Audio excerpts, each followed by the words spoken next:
So here's another countercultural statement, and I shouldn't have to say it, but I do. Men are not women, and women are not men. If we can't say true things, we're worthless, all right? If we can't just say something that's absolutely true and plain, we are worthless. Additionally, it is good to be a man, and it is good to be a woman. We are made by God with specific purposes, gifts, skills, and reasons for having the different traits that we have. We complement one another. We were made to fill the gaps of each other's weaknesses, and men, we have many. Now, I want you to recognize that the culture right now is battling over this on two fronts that do not even agree with one another, okay? I hope that this opens some of your eyes if you're just looking at this from the outside.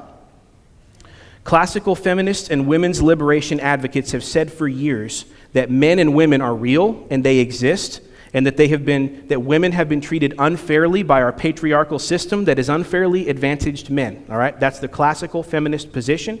I understand it. It makes sense to me. That is not what current trans activists are saying or even beginning to teach in our schools. They are advocating that gender is socially conditioned, that maleness and femaleness is on a spectrum with all sorts of choices and variations in between. They argue that children should be brought up essentially neutral and then given the choice to select their gender later in life. So we are now hearing that being born this way is true for homosexuality, but not for gender, which can be chosen later. Our culture is confused, absolutely confused. So I want you to know what God says. And I hope if there's some youth today that is just under attack, hear the unvarnished truth. There are two genders. There are two genders, and both are awesome. Both are great. I love being a man. I like to say that. I feel good. I like being a man. And guess what? My wife loves being a woman. We wouldn't trade places with each other if we could, because then I would have to be married to me. See? No. Let me just say, the world needs men to be masculine. There's kind of an attack going on men being manly. Masculine men lead, build, and fight when necessary, and we need that. Men take initiative and sacrifice on behalf of their wife first, and then on behalf of all women and children. Men are to lead their homes. The leader of the nuclear family is the man, and there's no shame in that. And as one brother to another, let me say to your son and to my son, when one day he can listen to this, be strong and courageous. Don't let the world feminize you or put a saddle on you. Biblical masculine qualities are to be celebrated, and biblical feminine qualities are to be equally celebrated. I don't have a daughter yet. I might still. There's still time. So what would I say? Don't let this world preoccupy you with trying to do everything a man can do while undervaluing the things that a woman can do better than a man. You are naturally bent towards compassion and empathy and bringing joy to this world.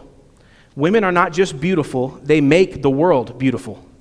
The creative side of God is expressed in woman, whereas men often drift toward functionality and efficiency. Women give men something worth defending. You were handmade to care for children with a nurturing ability that men do not have. Whereas men are task-oriented, women are relationally oriented, and women create and preserve our society. The bonds of society are held by women. It holds us together, and it is a good thing. God created us male and female, and we are both awesome because God said it was very good. He made us specific for specific reasons. We are made equally in the image of God with different tasks, different expressions of what is masculine and what is feminine. And this is now a countercultural position to hold. God has assigned these roles to us. He has commanded them via His word, and He has also hardwired them into us. So you can try to push, you can try to kick against the goads, but you can't undo what God has put in you. If you've been pulled into the culture's view on this, I want you to know you can come back. You can come back. Maybe someone has hurt you in your life. Maybe someone has explained or displayed masculinity or femininity to you in a way that is not biblical, and you have reacted to a false version of what God has commanded us to be. But the reality is this: if you go our culture's way on this, you will find only confusion, despair, and destruction. God made us with a design that He intended. And when we circumvent that design, we sin against Him and we plunge ourselves into confusion. We must hold a countercultural view of man and woman made in the image of God.